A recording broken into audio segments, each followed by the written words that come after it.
Hey y'all, Clayton here from Team 1100, and we're going to quickly go over how to create and activate an Autodesk Education account for Fusion 360.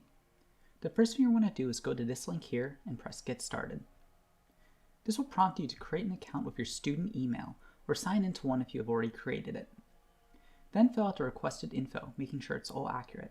It will then ask you to verify your email address, so go do that. Then click on the big Done button and put in your school name. If you are from Algonquin, make sure you click the name that has no parentheses, otherwise your account may not verify later on. Then click Next and continue. At this point, it's going to tell you that you need to confirm your eligibility, so click that Get Started button. Try filling in the requested info, but it probably won't work. If this is the case, click on the underlined uploading word in the error message given to you. At this point, take a picture of your student ID, making sure it's legible, and upload it to this page. Then click Submit and Close. At this point, it may take up to a day to verify your account, so check back in on this page later, although you can still continue along with the rest of this video. If you have been verified, you will see a You're Confirmed pop up, and you can click on the Get Autodesk Software button.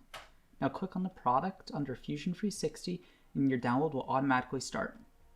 Run the program and install Fusion 360. Log into your account and you should see something like this. If you see a warning saying trial whatever, don't worry about it. Your account hasn't been verified yet and it should resolve itself within the coming day.